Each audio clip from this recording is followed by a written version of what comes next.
Hello students, हम start करते हैं आज प्रॉपर्टीज ऑफ कोलाइडल सॉल्यूशन। ठीक है, तो कोलाइडल सॉल्यूशन क्या होता है, कोलाइडल सॉल्यूशन के टाइप्स क्या होते हैं, किस तरीके से बनता है, किस तरीके से उसको प्योरीफाई किया जाता है, सब हम पढ़ चुके हैं। तो लास्ट इसकी प्रॉपर्टीज हमें पढ़नी है। तो प्रॉपर्टीज के अंदर सबसे पहले हम पढ़ने वाले इसकी फिजिकल प्रॉपर्टीज। फिजिकल प्रॉपर्टी में मेनली 4 पॉइंट लिखे मैंने। पहला लिखा है हेट्रोजेनिटी। हेट्रोजेनिटी का मतलब है कि जो कोलाइडल सॉल्यूशन होता है वो 2 फेसेस होती है उसके अंदर। 2 फेसेस से मतलब है कि 2 कंपोनेंट होते, एक सॉल्यूट एक सॉल्वेंट। तो सॉल्यूट को हम बोलते हैं डिस्पर्स फेस और सॉल्वेंट को हम बोलते हैं डिस्पर्जन मीडियम। तो ये जो 2 फेसेस होते वो 2 फेस हेट्रोजीनियस इन नेचर होते हैं। कैसे? तो हमने जो इसकी पढ़ा है इसके बारे में, जो एक तो पढ़ा है इसकी प्यूरिफिकेशन में डायलिसिस और एक पढ़ा था हमने अल्ट्रा फिल्ट्रेशन। दोनों से हम इसका हेट्रोजीनियस नेचर पता करते हैं। कैसे? डायलिसिस में हमने क्या देखा था, एक वाटर बैग लिया था जिसमें एक मेम्ब्रेन होती है। मेम्ब्रेन के थ्रू क्या करते हैं, वाटर को डिफ्यूज करते हैं और उसके साथ क्या होते हैं, पार्टिकल्स उसमें निकल जाते हैं। दैट मीन्स जो वाटर था या जो भी हमने वहाँ पे डिस्पर्जन मीडियम था उसी को फ्लो करा रहे थे, और वो वेसल के अंदर भी वही हमने क्या लिया था, मीडियम लिया था। तो वो जो वाटर जैसे हमने जो पढ़ा था प्योरिफिकेशन में, जैसे वाटर लिया था एग्जांपल में, तो वाटर जैसे हमने फ्लो कराया तो उस वाटर जो बैग है जिसके अंदर हमारा कोलाइडल सॉल्यूशन है उसमें डिस्पर्जन मीडियम भी क्या था, वाटर था। तो अब वो वाटर तो उसमें एंटर हुआ और वहां से निकल गया, लेकिन जो कोलाइडल पार्टिकल जिसको हम बोलते हैं डिस्पर्स फेस या जो होता है सॉल्यूट इसके अंदर, वो उसके अंदर ही रहता, वो नहीं निकल पाता है। तो ये हेट्रोजीनियस नेचर पता लग रहा है। दूसरा अल्ट्रा फिल्ट्रेशन हमने पढ़ा था। अल्ट्रा फिल्ट्रेशन के अंदर भी हमने देखा क्या कि जो फिल्टर पेपर होता है उससे तो पास हो जाएगा वो सॉल्वेंट या डिस्पर्जन मीडियम, जिसको हम सॉल्वेंट या डिस्पर्जन मीडियम बोलते हैं, साथ में जो भी इंप्योरिटी वगैरह सब पास हो जा रही थी। लेकिन उस अल्ट्रा फिल्टर पेपर से हमारा जो डिस्पर्स फेज या सॉल्यूट होता है वो पास नहीं हो पा रहा था, क्या जिसको हम कोलाइडल पार्टिकल बोलते हैं। तो ये दोनों हमें बता रहा है क्या, दोनों हेट्रोजीनियस इन नेचर होते हैं। तो इसको बोलते हैं हेट्रोजेनिटी या हेट्रोजीनियस नेचर होता है कोलाइडल सॉल्यूशन। सेकंड पॉइंट लिखा फिजिकल प्रॉपर्टीज में हमने फिल्ट्रेबिलिटी। फिल्ट्रेबिलिटी का मतलब क्या है, colloidal particle passes through ordinary filter paper. Ordinary filter paper और एक होता है अल्ट्रा फिल्टर पेपर। तो अल्ट्रा फिल्टर पेपर तो क्या होता है, कोलाइडल पार्टिकल को ही क्या करता है, पास नहीं होने देता, या हमारा जो डिस्पर्स फेज है उसको पास नहीं होने दे रहा है और बाकी सब उसमें से पास हो जा रहे हैं। लेकिन ऑर्डिनरी फिल्टर पेपर में क्या होगा, जैसे हमने कोई कोलाइडल सॉल्यूशन लिया जिसमें डिस्पर्स फेस और डिस्पर्शन मीडियम दोनों होगा, सॉल्यूट प्लस सॉल्वेंट होगा, वो जब हम उससे पास कराएंगे तो दोनों ही उससे पास हो जाएंगे। तो फिल्ट्रेबिलिटी का मतलब है कि अगर हमारे पास कोलाइडल सॉल्यूशन और उसमें ऐसा कुछ बड़ा पार्टिकल गिर जाए, कुछ डस्ट वगैरह गिर जाए, जिसको हम नॉर्मल ऑर्डिनरी फिल्टर पेपर से उसको प्योरीफाई कर सकते हैं, तो हम इसको कर सकते हैं कि हम जब ऑर्डिनरी फिल्टर पेपर से जब पास करेंगे तो उसमें उसका solute plus solvent that is disperse phase and dispersion medium दोनों पास हो जाएंगे, लेकिन जो भी डस्ट पार्टिकल या दूसरा कोई बड़ा पार्टिकल जो होगा एज इम्प्योरिटी वो ऊपर रह जाएगा। तो उसको ईजिली हम क्या कर सकते हैं, टाइम टू टाइम फिल्टर कर सकते हैं। ठीक है, तो फिल्ट्रेबिलिटी से मतलब यहाँ है कि पूरा जो कोलाइडल सॉल्यूशन है उसको हम फिल्टर कर सकते हैं।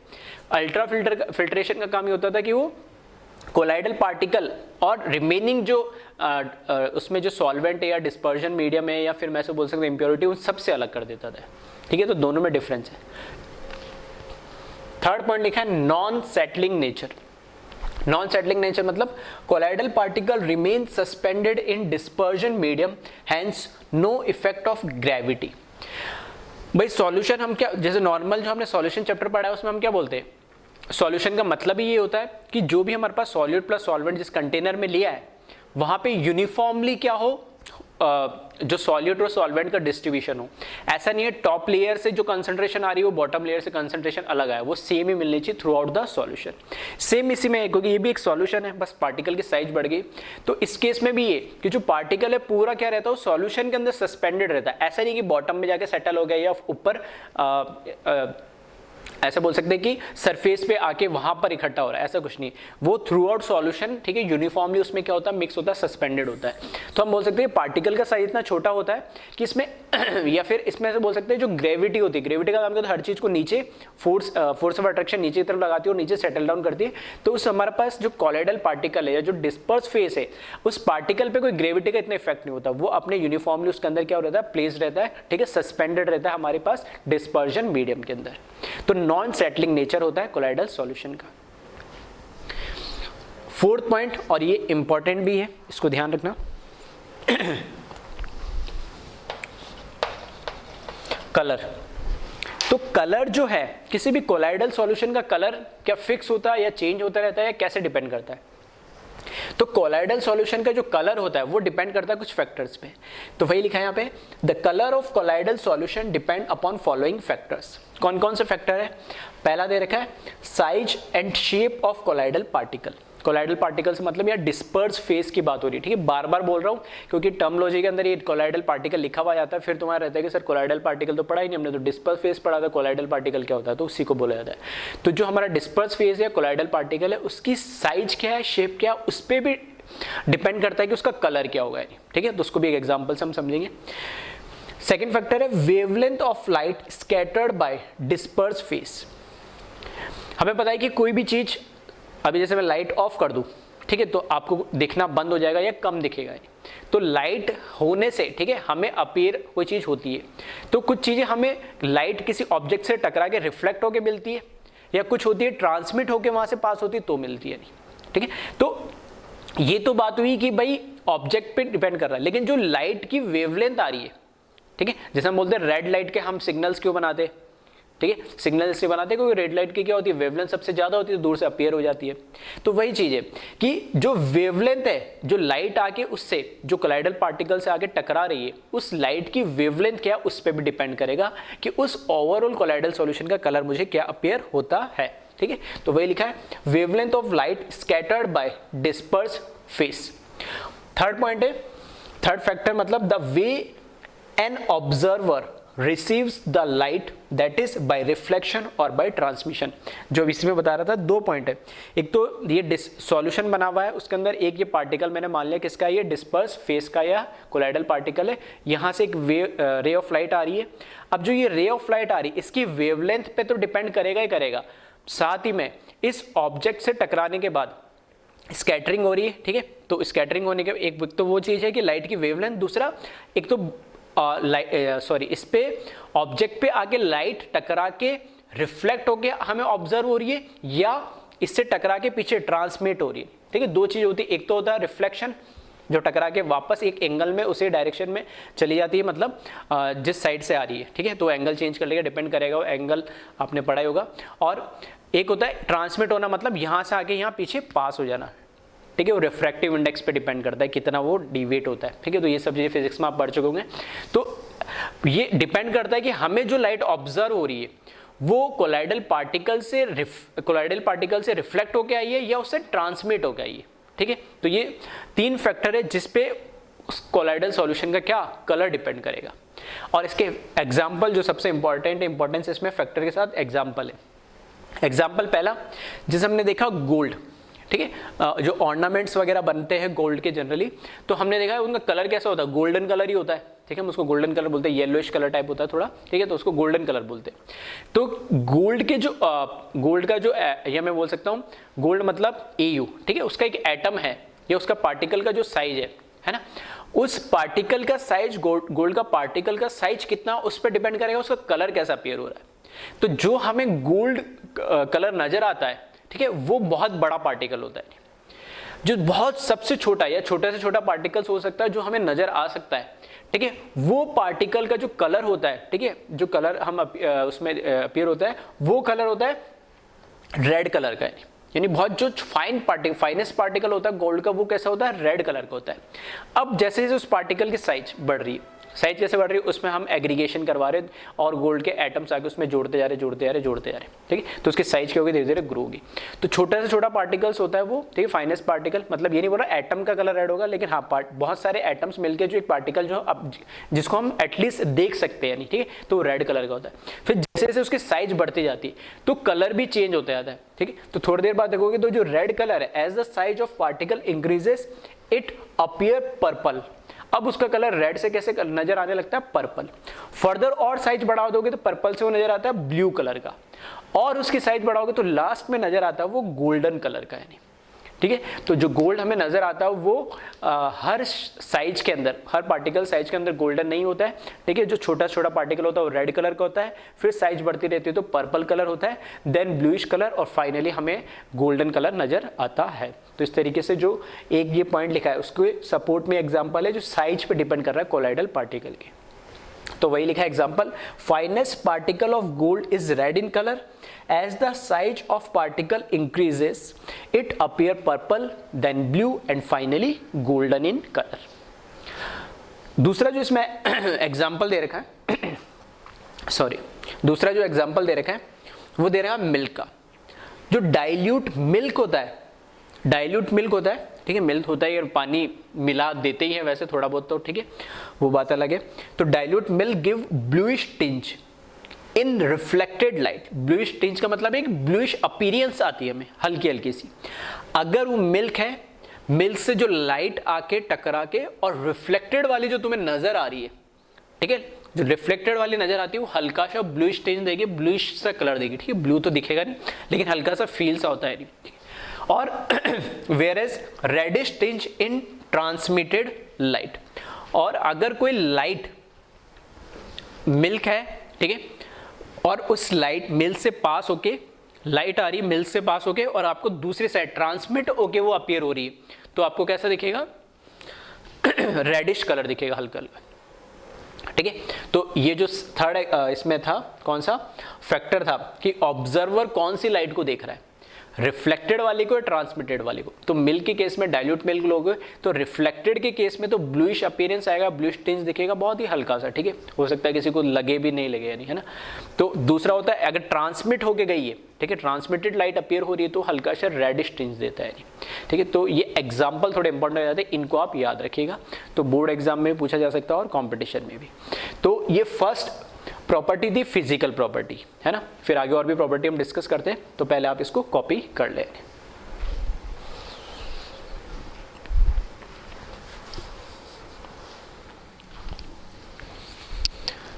नेक्स्ट प्रॉपर्टी है mechanical property.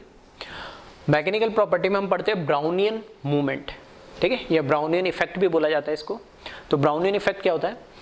Ceaseless and random motion of colloidal particle which is zigzag which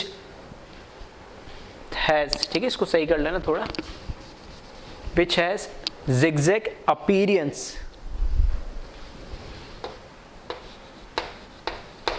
ठीक, ceaseless and random motion of colloidal particle which has zigzag appearance is called Brownian movement। देखो Brownian movement क्या है, simple सा क्या है, हमें पता है कोलाइडल सॉल्यूशन में डिस्पर्स फेस, जिसे हम क्या बोलते हैं, कोलाइडल पार्टिकल, और एक होता है डिस्पर्जन मीडियम। तो डिस्पर्जन मीडियम के क्या बहुत सारे उसके अंदर पार्टिकल्स होते हैं। तो मैंने ये मान लिया कि कोलाइडल सॉल्यूशन है और ये डिस्पर्जन मीडियम के क्या है, पार्टिकल है। अब इसके अंदर ये तो हुआ मीडियम। अब इस मीडियम के अंदर भी हमने मान लिया, और ये मैंने मान लिया इस कंटेनर के अंदर ही है। अब इसके अंदर कहीं ना कहीं मीडियम के अंदर डिस्पर्स फेस मतलब कोलाइडल पार्टिकल तो हो गई। तो मैं एक पार्टिकल की बात कर रहा हूँ अभी। फॉर एग्जांपल जो पार्टिकल है वो इतना लाइट होता है कि उस पर कोई ग्रेविटी का असर तो होता नहीं, वो हमने देख लिया फिजिकल प्रॉपर्टी। तो रैंडमली क्या करता है, वो इधर उधर मूव करता रहता है।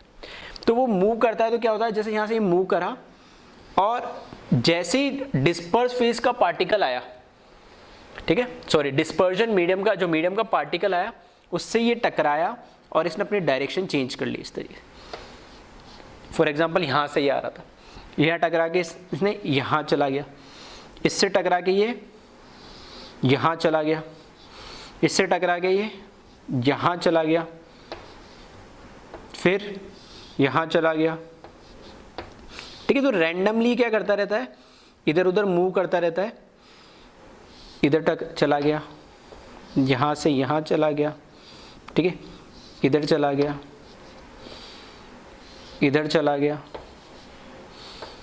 ठीक है, कैसे ही बना लो, यानी कोई फर्क नहीं पड़ता, ठीक है। तो ये क्या एक तरीके से जिगजैग मोशन होता है इसका, यानी कहीं भी दिखा दो, ठीक है, मैंने बहुत सारे बना दिए। तो अल्टीमेटली यहाँ पर क्या है, ये मैंने मान लिया, ठीक है, बड़ा इसलिए दिखा रहा हूँ ताकि दिख जाए, वैसे इतना बड़ा होता नहीं है, इसकी कंपैरिजन। तो ये है मेरा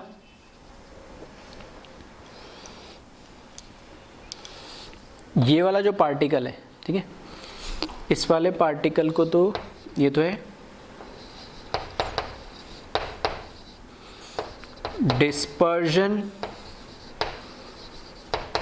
मीडियम पार्टिकल, और ये जो ब्लू वाला है, ठीक है, ये है डिस्पर्स फेस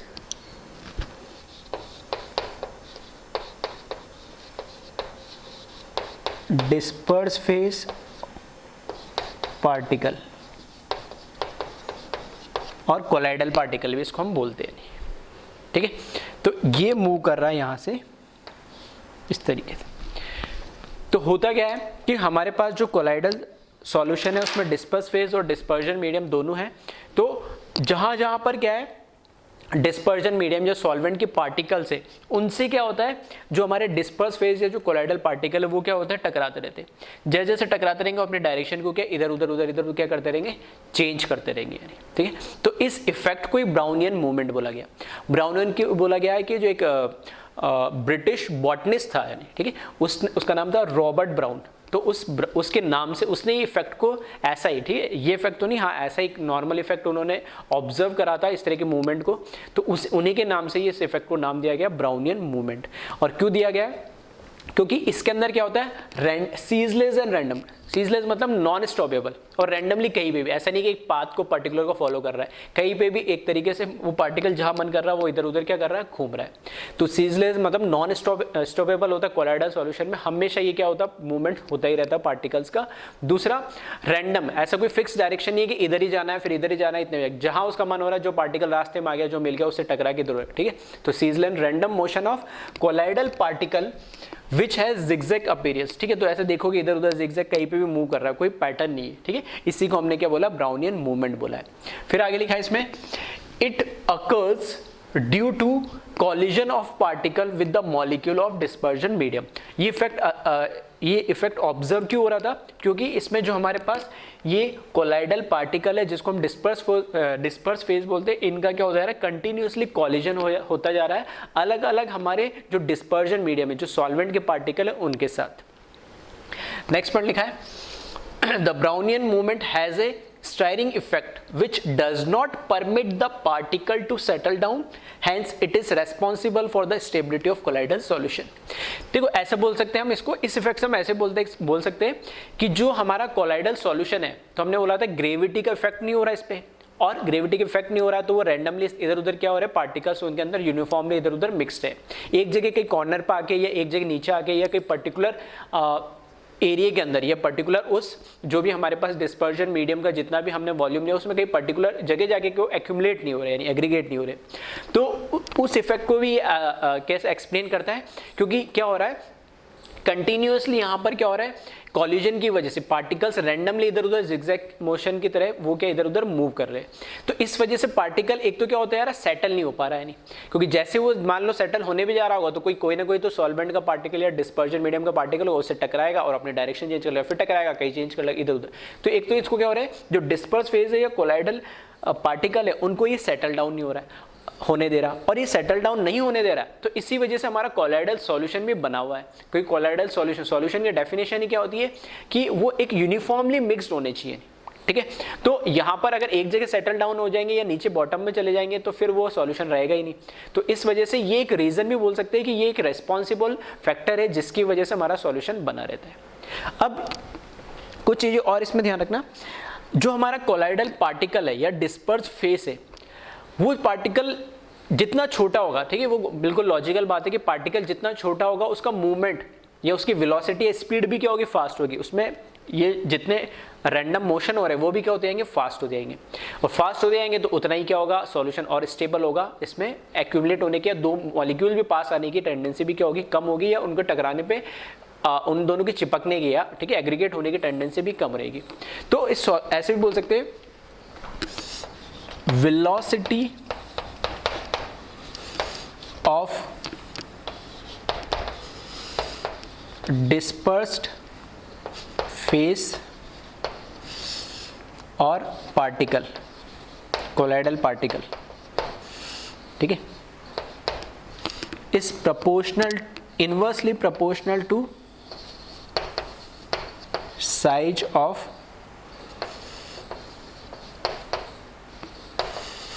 कोलाइडल पार्टिकल। ठीक है, यहां मैंने डिस्पर्स फेज लिख दिया, यहाँ कोलाइडल पार्टिकल, चाहो तो दोनों जगह कोलाइडल पार्टिकल लिख लेना, या दोनों जगह डिस्पर्स फेज लिख लेना, या ऊपर डिस्पर्स फेज लिखा तो नीचे कोलाइडल पार्टिकल लिख लेना, एक ही बात है। तो इनकी वेलोसिटी जितनी ज्यादा होगी, ठीक है, या मैं ऐसे बोल सकता हूँ उल्टा, साइज जितनी कम होगी इनकी, इस पार्टिकल की साइज जितनी कम होगी तो उतना ही इजी इसके लिए क्या होगा, मूव करना होगा, तो वेलोसिटी उतनी ज़्यादा होगी, और जितनी ज़्यादा वेलोसिटी होगी उतना ही सॉल्यूशन स्टेबल रहेगा, और ये एग्रीगेट या एक्यूमुलेट होने की टेंडेंसी इनकी कम रहेगी। इसी तरीके से जिस मीडियम के अंदर, मतलब जैसे यहाँ पर क्या है, डिस्पर्जन मीडियम है, तो ये जो मीडियम है इसके नेचर पे भी डिपेंड करेगा इसकी वेलोसिटी क्या है।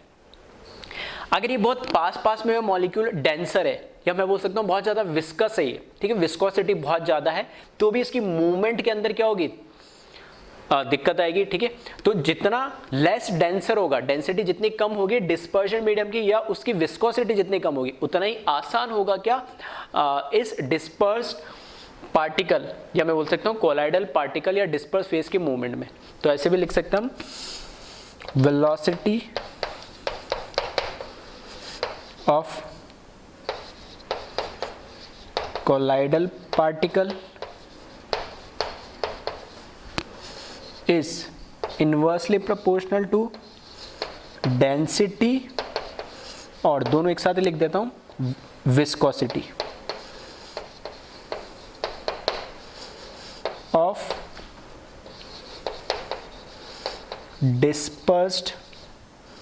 dispersion medium, या फिर जो सॉल्वेंट होता है हमारे यहां पर dispersion medium।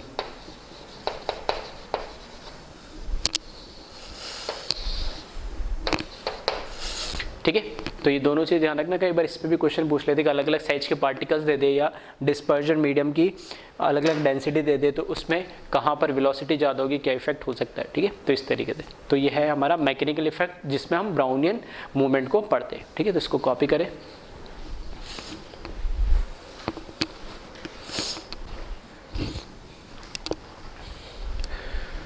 नेक्स्ट जो इफेक्ट है, या नेक्स्ट जो प्रॉपर्टी मैं बोल सकता हूँ, वो है ऑप्टिकल प्रॉपर्टीज। ठीक है, फिजिकल प्रॉपर्टी पढ़ी, उसके बाद मैकेनिकल प्रॉपर्टी में हमने ब्राउनियन मूवमेंट पढ़ा, और इसी तरीके से ऑप्टिकल प्रॉपर्टी में हम यहाँ पे पढ़ने वाले टिंडल इफेक्ट। ठीक है, तो ब्राउनियन मूवमेंट और टिंडल इफेक्ट ये दोनों ही exam board point of exam से भी इंपॉर्टेंट है नहीं। ठीक है, तो इसमें थ्योरेटिकल क्वेश्चंस आ सकते हैं। तो टिंडल इफेक्ट होता क्या है, देखो एक छोटा सा मैंने एक्सपेरिमेंटल सेटअप बनाया है। ठीक है, इससे पहले इसको मैं समझा देता हूँ, फिर आगे क्या लिखा वो देखते। ये मैंने एक वेसल या कंटेनर लिया, जिसके अंदर मैंने क्या लिया, कोलाइडल सॉल्यूशन लिया है। ठीक है, तो ये जो मैंने बना रखा है पिंक कलर का, ठीक है, वो है डिस्पर्जन मीडियम। इस डिस्पर्जन मीडियम के अंदर क्या होंगे, छोटे छोटे से कोलाइडल पार्टिकल होंगे या डिस्पर्स फेस होंगे। जैसे एक मैंने यहाँ पर ये बना दिया, ऐसे इसमें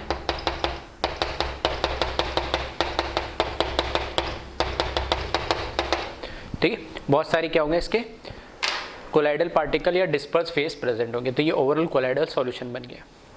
अब मैंने क्या करा, यहाँ से एक सोर्स ऑफ लाइट लिया, फॉर एग्जांपल टॉर्च ही मान लो, टॉर्च मैंने ले लिया, सोर्स ऑफ लाइट लिया, और यहाँ से मैंने लाइट इस वेसल के परपेंडिकुलर लिया मैंने। ठीक है, थोड़ा एंगल में नहीं लिया, क्यों लिया वो भी आगे मैं समझाऊंगा। इसके बिल्कुल जो वेसल है इसके बिल्कुल परपेंडिकुलर इस डायरेक्शन में मैंने, ठीक है, जैसे ये है तो बिल्कुल इसके परपेंडिकुलर यहाँ पे टॉर्च लगाई। ये ट्रांसपेरेंट है इसके वेसल के वॉल, ताकि लाइट उसके अंदर जा सके।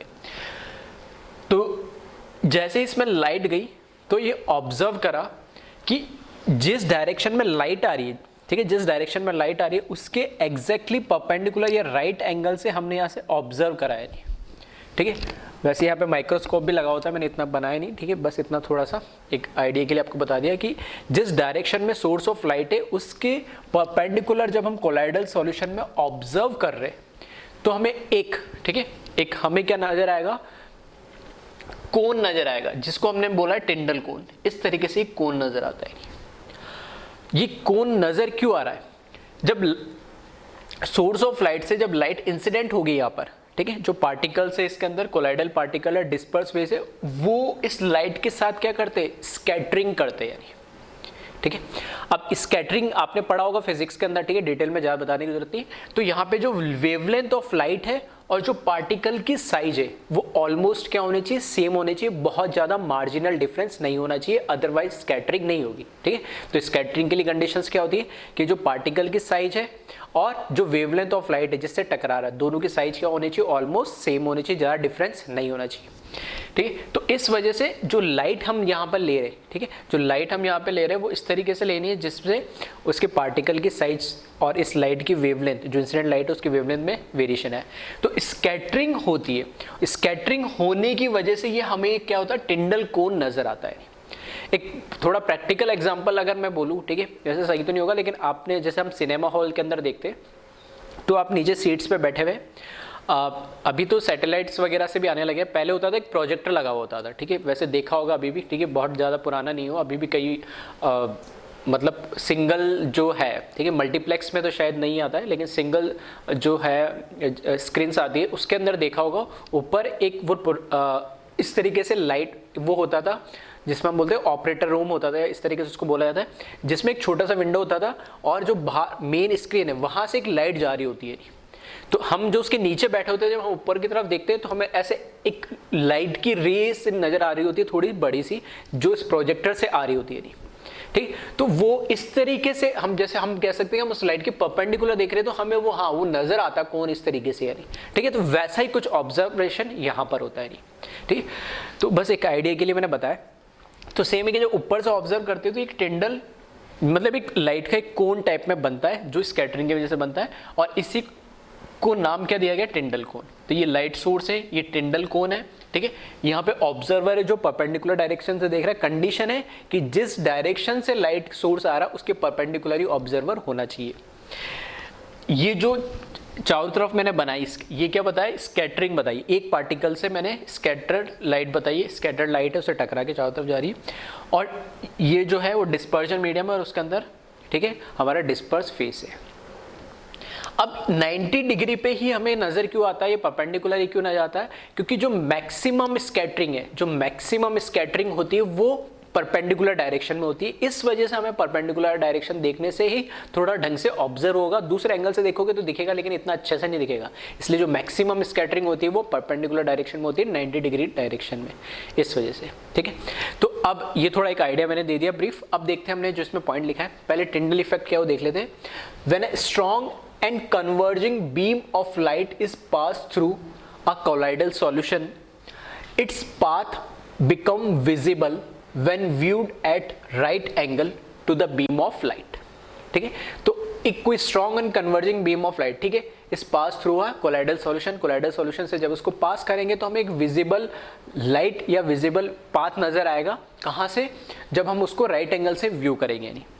This effect is called Tyndall effect, और इस इफेक्ट को ही हम क्या बोलते हैं, टिंडल इफेक्ट बोलते हैं। And light is observed as a bluish cone, जो ये कोन नजर आ रहा है तो मैंने बनाया भी, ठीक है, जान करके ब्लू चॉक से इसको, तो ये ब्लूइश लाइट नजर आती है हल्की हल्की, तो इसको जो ब्लूइश लाइट नजर आती है इसको हम क्या बोलते हैं, टिंडल कोन बोलते हैं, ठीक है, जो मैंने यहाँ पे लिख दिया।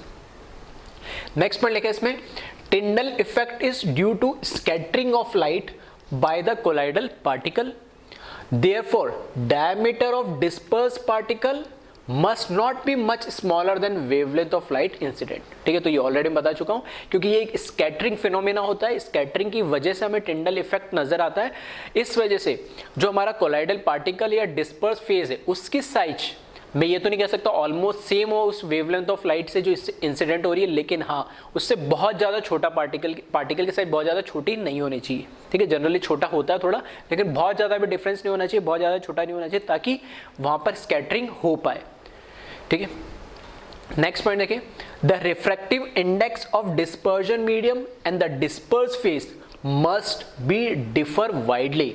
लेकिन यहाँ पे जो रिफ्रैक्टिव इंडेक्स होता है किसका, डिस्पर्स फेस का, और इसके अंदर जो जिसके अंदर ये डिस्पर्जन मीडियम मतलब सॉल्यूट या सॉल्वेंट ऐसे बोल सकता हूँ, सॉल्यूट और सॉल्वेंट दोनों का रिफ्रैक्टिव इंडेक्स काफी यानी रिफ्रैक्टिव इंडेक्स दोनों का अलग अलग होना चाहिए, वैल्यू सेम नहीं होनी चाहिए। ऐसे नहीं कि इसका 2 है तो उसका भी बिल्कुल 2 या 2.1 है या बिल्कुल उनके पास में। रिफ्रैक्टिव इंडेक्स की वैल्यू दोनों के बीच में वाइडली डिफरेंस होना चाहिए, अलग अलग होना चाहिए, ठीक है। अगर ऐसा होगा तो ठीक है, स्कैटरिंग या फिर ये इफेक्ट हो सकता है हमारे को डिस्पर्जन मीडियम से भी देखने को मिले, ठीक।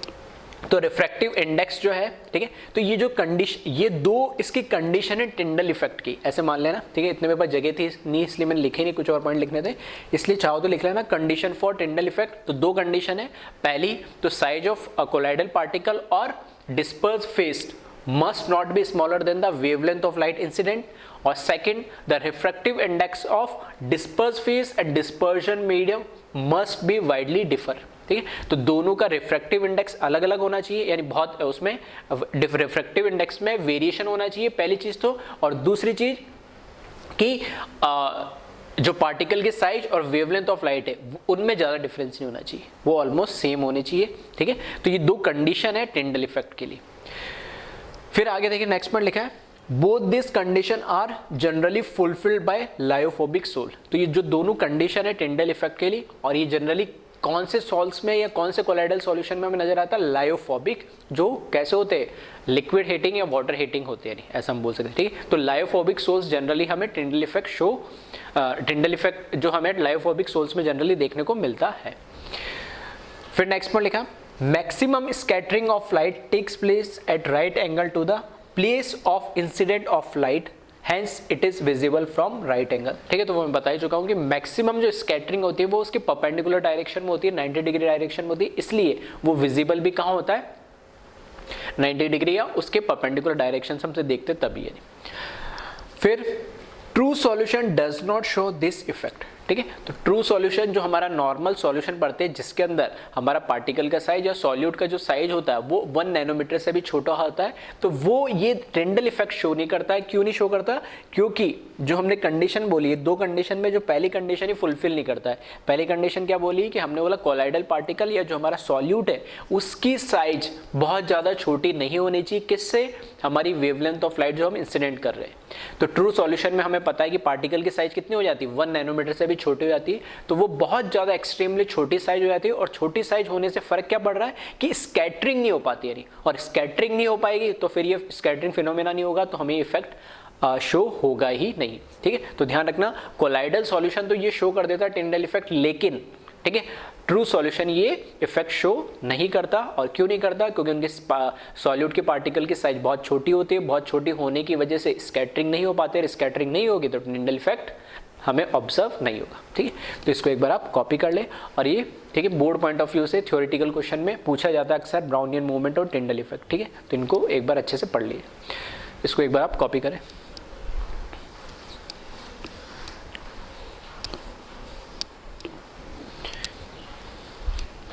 नेक्स्ट जो प्रॉपर्टी है वो है चार्ज, ठीक है। चार्ज ऑन कोलाइडल सॉल्यूशन, या और स्पेसिफिक बोलो तो चार्ज ऑन कोलाइडल पार्टिकल्स, जो हमारा डिस्पर्स फेज होता है उन पे चार्ज आता है।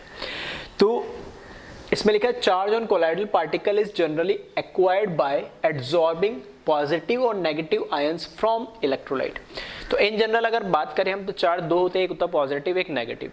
तो जो हम इलेक्ट्रोलाइट उसमें ऐड करते हैं, जैसे हम पेप्टाइजिंग एजेंट ऐड करते हैं एज अ इलेक्ट्रोलाइट उसमें स्टेबलाइजर के तौर पे, किसके अंदर, पेप्टाइजेशन के अंदर। जब हम कोलाइडल सॉल्यूशन बनाते हैं तो उसमें से जनरली या तो वो पॉजिटिव चार्ज एक्वायर कर लेता है या नेगेटिव चार्ज एक्वायर कर लेता है, ठीक है। वो डिपेंड करता है उस कॉमन आयन इफेक्ट पे, ठीक। कॉमन आयन इफेक्ट मतलब इक्विलिब्रियम वाला नहीं, ठीक है, कि दोनों में से, इलेक्ट्रोलाइट में से और हमारा डिस्पर्स फेस या कोलाइडल पार्टिकल में से कॉमन आयन कौन सा है, ठीक है। तो वो अभी उस पर वापस बात करने वाला हूँ।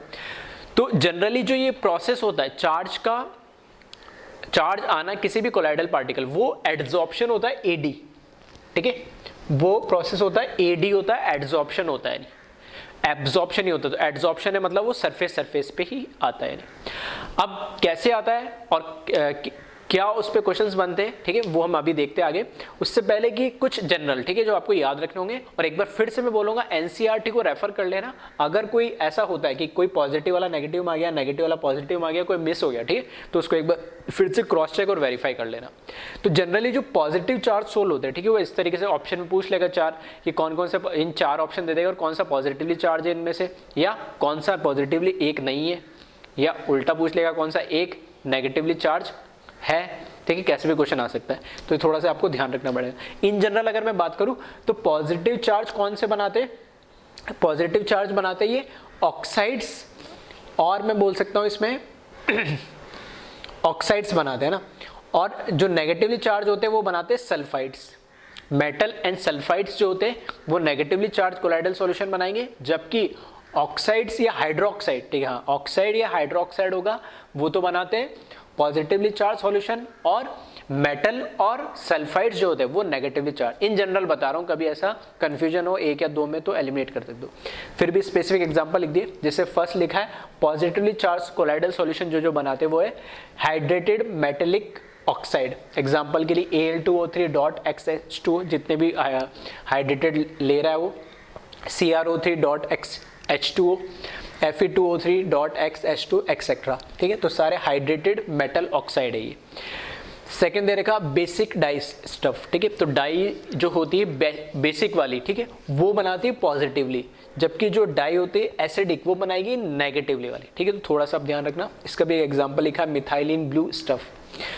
नेक्स्ट दे रखा है इसमें हीमोग्लोबिन ब्लड, ठीक है, इस पे भी क्या होता है पॉजिटिवली चार्ज, ठीक है, पॉजिटिवली चार्ज कोलाइडल सॉल्यूशन, मतलब ये जो कोलाइडल सॉल्यूशन होता है हीमोग्लोबिन, उस पे क्या चार्ज होता है पॉजिटिव होता है नहीं। उसी तरीके से ऑक्साइड्स होगी, जैसे यहाँ पर हाइड्रेटेड मेटल ऑक्साइड्स है, यहाँ पे सिर्फ ऑक्साइड है, जैसे टाइटेनियम ऑक्साइड दे दिए TiO2 सॉल या कोलाइडल सॉल्यूशन। तो ये in general positively charge colloidal solution बनाते हैं, कोलाइडल पार्टिकल।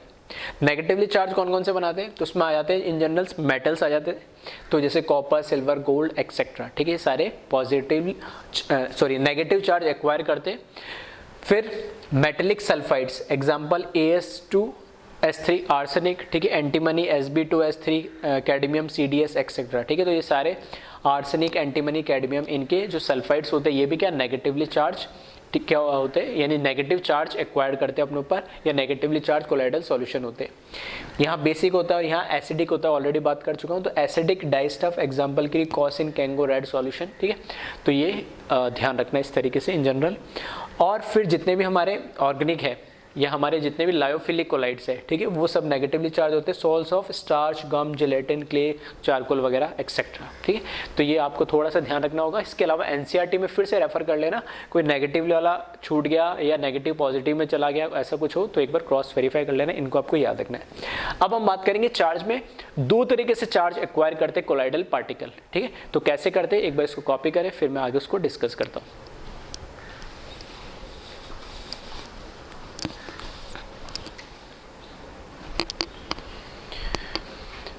अब हम बात करते हैं कि किस तरीके से चार्ज एक्वायर करते कोलाइडल पार्टिकल, है ना। तो दो तरीके से मैं इसको बता रहा हूँ, एक होता है सिंपल तरीके से एक्वायर करता है जिसमें हम पहले बात कर चुके हैं, फिर से मैं बता रहा हूँ, और एक होता है दूसरा केमिकल रिएक्शन के थ्रू। तो सिंपल तरीके से कैसे, फॉर एग्जाम्पल मैंने ले लिया यहाँ पर फेरिक हाइड्रोक्साइड। अब फेरिक हाइड्रोक्साइड ये फॉर एग्जाम्पल मैंने मान लिया ये मेरे लिए यहाँ पर क्या है PPT है, प्रेसिपिटेट है, इसके अंदर मैंने इलेक्ट्रोलाइट डाला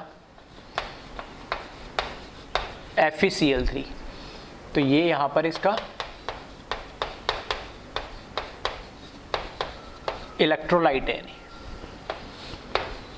जब इसकी रिएक्शन होगी, ठीक है, तो जब इसकी रिएक्शन होगी तो हमें पता है पेप्टाइजेशन में हमने पढ़ा था कि प्रेसिपिटेट के अंदर जब हम इलेक्ट्रोलाइट डाल रहे हैं तो इन दोनों में से जो कॉमन आयन होगा, तो कॉमन आयन कौन सा है Fe और Fe, OH यहाँ Cl है, तो कॉमन आयन Fe+3 है, तो Fe+3 इसके ऊपर क्या होगा एडजॉर्ब हो जाएगा, Ad होगा यानी, और इसको रिप्रेजेंट इस तरीके से किया जाता है,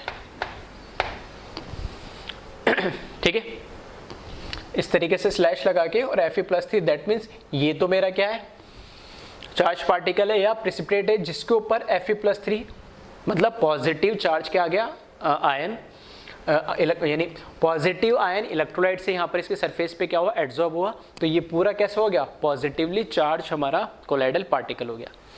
इसी के अपोजिट अगर मैं ऐसा करता, FeOH3 की रिएक्शन, ठीक है, FeOH3 की रिएक्शन अगर मैं करा देता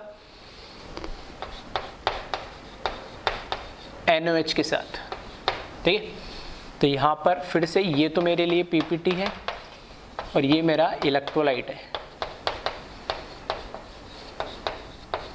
तो यहाँ पर आप देखोगे तो Fe इधर है लेकिन यहाँ Fe नहीं है, ना ही Na+ इसमें, लेकिन OH- और OH- दोनों में कॉमन आ गया। तो अब की बार कौन, FeOH3 और उसके ऊपर OH- एड्सॉर्ब होगा सरफेस पे। तो इस तरीके से ये कैसा हो जाएगा, नेगेटिवली चार्ज कोलाइडल पार्टिकल हो जाएगा। तो यहां पर मैं बोल सकता हूं ये तो है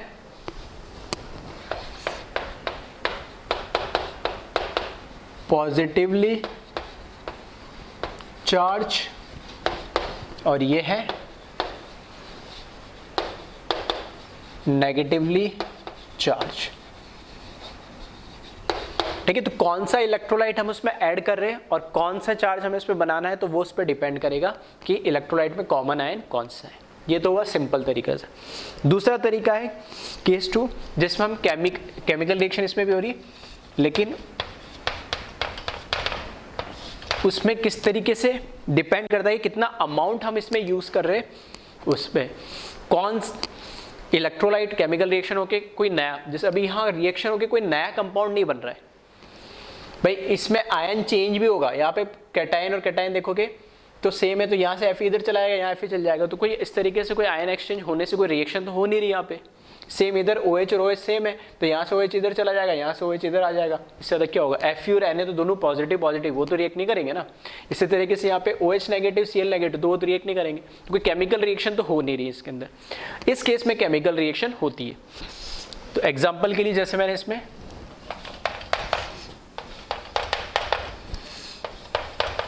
ठीक है, यहां पर क्या हुआ, मैंने लिया पोटेशियम आयोडाइड प्लस AgNO3, ये मैंने, ठीक है, दो मैंने क्या लिए, सॉल्ट लिए, और मैंने ये मान लिया यहां पर ये अभी के लिए ये एक्सेस में, कौन, पोटेशियम आयोडाइड एक्सेस में मैंने मान लिया। अब क्योंकि दो अलग अलग सॉल्ट है ये, अब इनके बीच में रिएक्शन हो जाएगी। यहां कोई रिएक्शन नहीं हो रही थी, ठीक है। यहां पर क्या होगा, इसका नेगेटिव इस पे आ जाएगा और इसका नेगेटिव इधर आएगा, तो आयन एक्सचेंज रिएक्शन हो जाएगी। तो यहां पर बना लेगा KNO3 प्लस AgI बना लेगा, ठीक है। तो इसमें प्रोडक्ट बना लिया। अब एक चीज ध्यान रखना, ये एक्सेस में तो ऑब्वियस सी बात है, ये तो लिमिटेड ही होगा। तो एक तरीके से ये मेरा क्या हो गया, लिमिटिंग रिएजेंट हो गया ये। तो ये मेरा क्या, एक्सेस में जब उसने दे दिया तो दैट मीन्स ये मेरा है LR लिखा है, आप लिख लेना पूरा, ये क्या है, लिमिटिंग रिएजेंट हो गया। अब ये लिमिटिंग रिएजेंट है, तो लिमिटिंग रिएजेंट क्या करेगा, यहां पर जब Ag की रिएक्शन I के साथ हो रही है तो AgI कितना बन रहा है वो कौन डिसाइड करेगा, ये, क्योंकि यहाँ पे Ag तो पहले खत्म हो जाएगा। I- तो बहुत सारा पड़ा है, लेकिन Ag पहले खत्म हो गया, तो जितना यहां पर AgNO3 उतना ही यहां पर क्या बनेगा, AgI बनेगा। दैट मीन्स इसके अंदर क्या I- बचेगा क्या, ठीक है, क्योंकि यहां पर I- तो अभी और सारा पड़ा। इसी तरीके से KNO3 के साथ रिएक्शन करके यहां पर NO3 तो खत्म हो गया, लेकिन K+ तो अभी भी बचेगा ना, तो यहां पर K+ आयन भी बचा है। नहीं आ रही बात समझ में। पहले तो मैंने क्या करा, दो अलग अलग सॉल्ट दे दिया, उनकी रिएक्शन करी, आयन एक्सचेंज हुए, ठीक है, तो KNO3 बन गया प्लस AgI बन गया। लेकिन K भी एक्सेस में और I- भी एक्सेस में, तो ये क्या होंगे, दोनों एक्सेस में बचेंगे। अब देखना यहां पर क्या है, KNO3, जो KNO3 होता है ये तो होता है आयोनिक इन नेचर हाईली, तो ये K+ और NO3- ये तो अलग अलग कैटायन और आयन मिलते हैं। AgI होता है ये थोड़ा सा कोवेलेंट इन नेचर होता है, तो ये अलग अलग नहीं मिलेंगे, ठीक है। तो यहाँ पर ध्यान रखना, ये तो K प्लस और NO3 माइनस के फॉर्म में मिलेंगे, लेकिन ये हमें क्या मिलेगा, कोवेलेंट फॉर्म के फॉर्म में मिलेगा। तो ये क्या बना लेता है यहाँ पे AgI मिलके दोनों क्या बना लेते हैं, ये PPT बना लेते हैं। तो जैसे यहाँ पर वो प्रेसिपिटेट के साथ आयन हो रहते थे, यहाँ पर PPT कौन बनाएगा, AgI PPT बनाएगा। दैट मीन्स AgI PPT है, उसका पेप्टाइजेशन करवा के फिर मैं क्या बना सकता हूँ, उसका कोलाइडल सॉल्यूशन बना सकता हूँ, उसका कोलाइडल पार्टिकल्स बन जाएंगे उसकी, ठीक है। तो अल्टीमेटली यहाँ पर मुझे केमिकल रिएक्शन होने के बाद प्रेसिपिटेट मिला है, और यहाँ पर केस 1 के केस में मैं पहले से ही प्रेसिपिटेट ले रहा था, बस वहाँ पे कॉमन आयन दिख रहा था।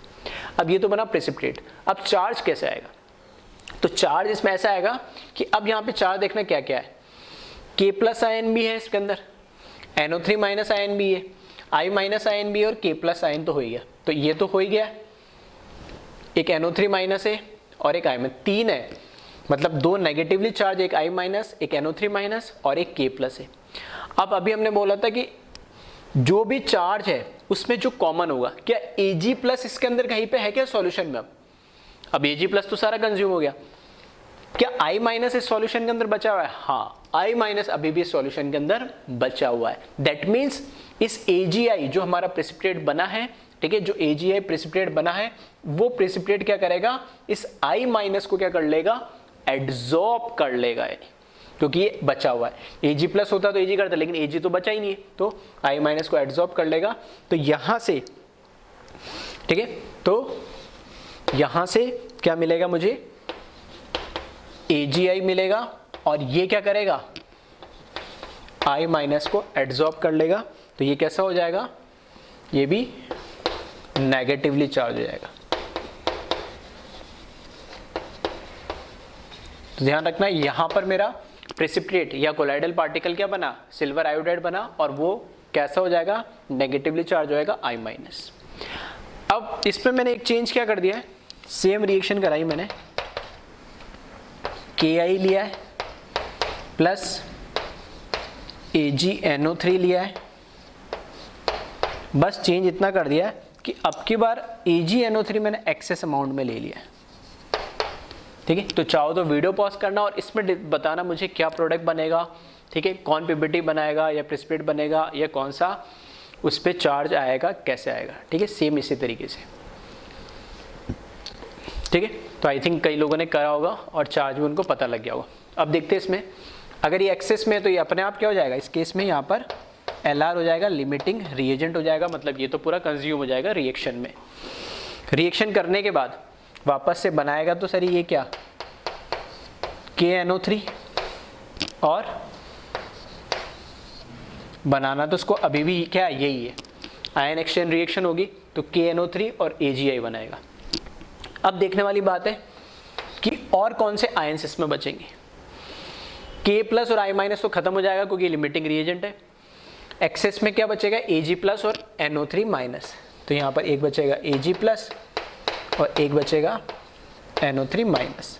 इधर फिर से यहाँ पर ये K प्लस के फॉर्म में होगा, ये NO3 के माइनस के फॉर्म में होगा, ठीक है। तो ये AgI तो बन ही रहा है इसमें, ठीक है। तो ये तो होगा अभी भी मेरा क्या, प्रेसिपिटेट ही। अब हो क्या रहा है इस केस में, सेम रिएक्शन हुई लेकिन आयंस अलग अलग मिले इस बार। पिछली बार I माइनस और K प्लस मिले थे एक्सेस में, इस बार क्या हुआ, Ag प्लस और NO3 माइनस मिले मुझे एक्सेस के अंदर। K प्लस और NO3 माइनस भी सॉल्यूशन के अंदर होंगे, ठीक है, वो उसमें कोई दिक्कत नहीं क्योंकि आयोनिक इन नेचर होता है, लेकिन प्रेसिपिटेट तो अभी भी मेरे को सेम ही मिला। अब पिछले केस में, इस केस में I कॉमन आयन था जो बचा हुआ था, अब की बार I तो है ही नहीं इसके अंदर, कहीं पे बचा ही नहीं है, सारा कंज्यूम हो गया क्योंकि वो लिमिटिंग अमाउंट में था। लेकिन Ag एक्सेस में था तो Ag प्लस आयन अभी बचा हुआ है, तो ये कॉमन आयन हो गया इसके लिए। तो ये क्या करेगा, इसको एड्सॉर्ब कर लेगा, और एड्सॉर्ब करेगा तो यहाँ से AgI तो क्या बनेगा, कोलाइडल पार्टिकल बनाएगा पेप्टाइजेशन से, ये प्रेसिपिटेट पेप्टाइज होके, ठीक है, क्या बना लेगा, कोलाइडल पार्टिकल AgI, और चार्ज इस पे कौन सा आएगा, Ag plus, that means positive charge.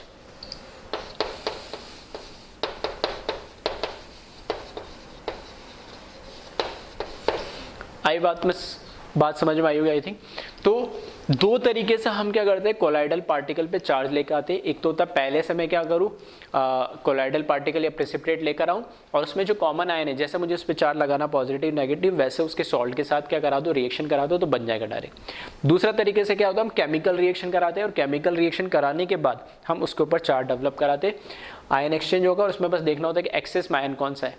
Access में आयन बहुत सारे हो सकते हैं, लेकिन हमें वही आयन देखना जो उस प्रेसिपिटेट के अंदर भी होना चाहिए, वो आइदर पॉजिटिव हो या नेगेटिव। ठीक है, तो ये दो तरीके से हमने चार्ज बना सकते हैं। इसमें भी सेकंड वाला इंपॉर्टेंट है, जिसको आप ध्यान रखें, कई बार पूछ लेता है कि इस रिएक्शन से कौन सा चार्ज आएगा इस कोलाइडल पार्टिकल पे। अब बात समझना, इसको थोड़ा सा समझना, अब आगे देखते हैं। अब यहाँ पर मैंने क्या है, AgI, ठीक है, कोई सा भी केस ले लो, जैसे फर्स्ट केस के लिए मैं बता रहा हूँ, है ना। AgI मैंने लिया है यहाँ पर, यह है AgI, ये मेरा क्या प्रेसिपिटेट है, स्फेरिकल मैंने बना दिया इसको। इस AgI के ऊपर क्या है, इस केस के लिए, ठीक है, दोनों के लिए कर सकते हैं, मैं इस केस के लिए बता रहा हूँ, I माइनस एडजॉर्ब हुआ सरफेस पे, तो यहां पर क्या हुआ, I minus I minus I minus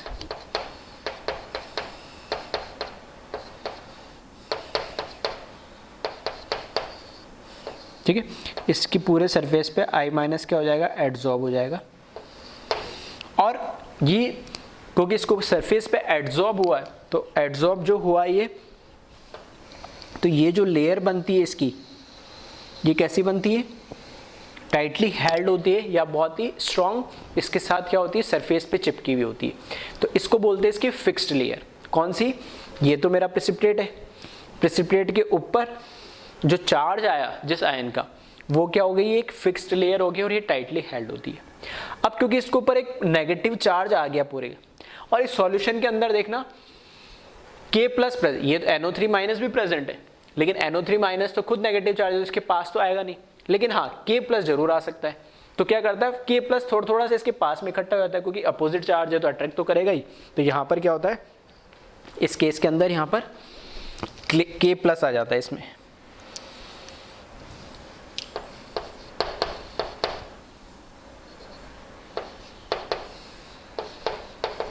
ठीक है। इस तरीके से जैसे नेगेटिव चार्ज आया तो अपोजिट चार्ज को अट्रैक्ट करके यहाँ पर K प्लस इस पूरे पे आ जाता है।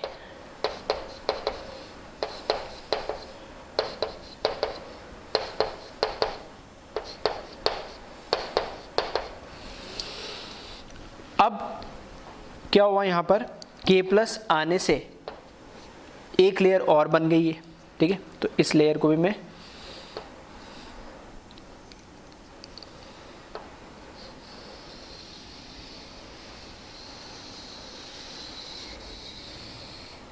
ठीक है, ये इस तरीके से लेयर बन गई। तो दो लेयर बन गई इसमें अल्टीमेटली। ये तो मेरा सेंटर में प्रेसिपिटेट या कोलाइडल पार्टिकल बन जिससे बनेगा, उसके ऊपर एक लेयर तो आई है फिक्स्ड लेयर एड्सॉर्प्शन की वजह से, ठीक है, और ये टाइटली हेल्ड होती है। और इसके ऊपर क्योंकि नेगेटिव चार्ज है तो ये पॉजिटिव अपोजिट चार्ज को अट्रैक्ट कर रहा है, तो उसके ऊपर एक इस लेयर को बोलते हैं डिफ्यूज लेयर, ठीक है। डिफ्यूज लेयर होती है और ये लेयर कैसे होती है, मोबाइल लेयर होती है, थोड़ी वीक होती है। क्यों, क्योंकि ये तो सिर्फ इसको अट्रैक्ट, नेगेटिव था तो पॉजिटिव देख के आके थोड़ा सा अट्रैक्ट हो गया है, ठीक है। तो ध्यान रखना ये वाली जो लेयर है, ठीक है, इसको बोलते हैं डिफ्यूज्ड लेयर, और ये वीकली हेल्ड होती है। और जो इससे नीचे वाली लेयर है ये कहलाती है फिक्स्ड लेयर, और ये थोड़ी टाइटली हेल्ड होती है। और क्यों होती है, क्योंकि इस केस में तो यहाँ पर क्या एड्सॉर्प्शन हो रहा है, ठीक है, तो सरफेस पे चिपका है और यहाँ पे सिर्फ आगे चार्ज देख के अपोजिट इकट्ठा हो गया, ठीक। तो इस तरीके से ये आपको चार्ज का सेपरेशन मिलेगा। अब ये तो यहाँ से मुझे समझ में आ गया। अब ऐसा होने पे एक कहानी और आ जाती है, क्या, ये जो लेयर बन रही है, ठीक है, इनको एक कॉमन नाम दे दिया, जिसने ये ऑब्जर्व करा उसके अकॉर्डिंग इन्होंने एक नाम दे दिया है, और उसको बोला जाता है हेल्महोल्ट्ज इलेक्ट्रिकल डबल लेयर, ठीक है। इसको मैं यहाँ लिखता हूँ, हेल्महोल्ट्ज़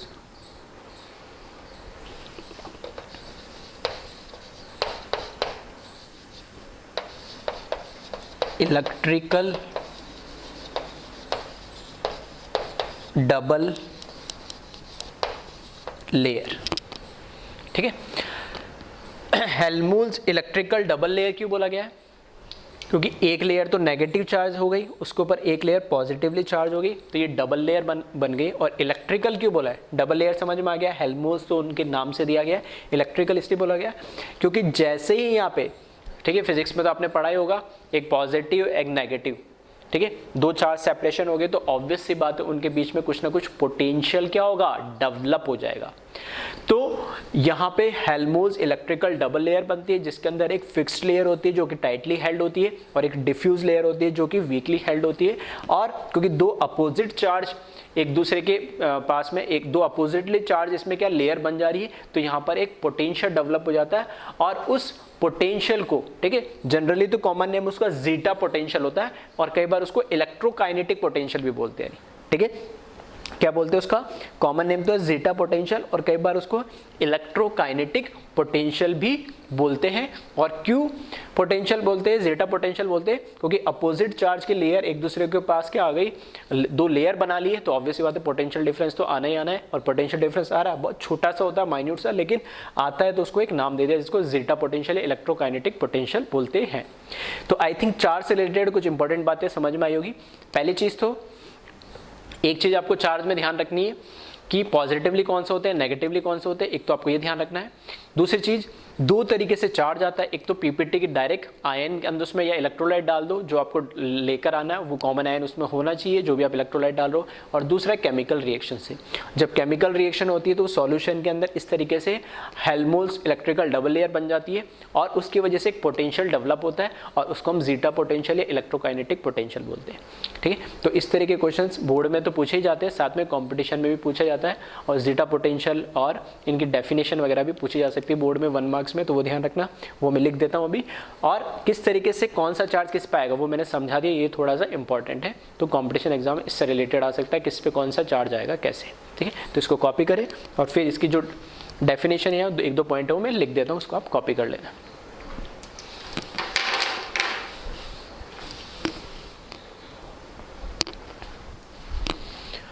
ठीक है, तो वैसे तो सारा सब कुछ मैं समझा चुका हूँ, ठीक है, बस मैंने लिखा है तो उसको एक बार बता देता हूँ।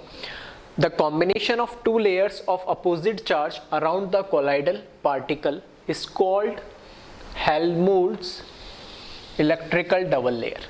ठीक है, तो हेल्महोल्ट्ज़ इलेक्ट्रिकल डबल लेयर क्या है, जो फिक्स्ड लेयर है और जो हमारे डिफ्यूज लेयर है जो अपोजिटली चार्ज है, तो पहले वो, ठीक है, कौन सी लेयर आएगी इस चीज को ध्यान से समझना, कंफ्यूजन रहता है कि कोई भी दो अपोजिट नहीं, जो उसमें कॉमन आयन होगा वो तो होगा उसके ऊपर एडजॉर्ब जो होगी फिक्स्ड लेयर, और उसका अपोजिट जो एक्सेस में आयन होगा वो उसके ऊपर उसको कैसे अपोजिट नेचर होने की वजह से अट्रैक्ट कर लेगी, तो वो कहलाते हैं डिफ्यूज लेयर।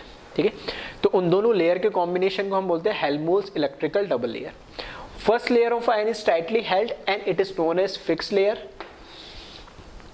ठीक है, and the second layer is mobile which is known as diffuse layer. ठीक है, मोबाइल का मतलब है कि मूवेबल होती है, इधर उधर वीक होती है तो इजीली इधर उधर आयंस आ जा सकते हैं, जबकि ऐसा नहीं है, फिक्स लेयर में वो फिक्स्ड हो जाते हैं, एडजॉर्ब होते हैं। फिर इसके बाद देखा separation of charges causes potential difference between fix layer and diffuse layer which is known as electrokinetic potential और जीटा पोटेंशियल।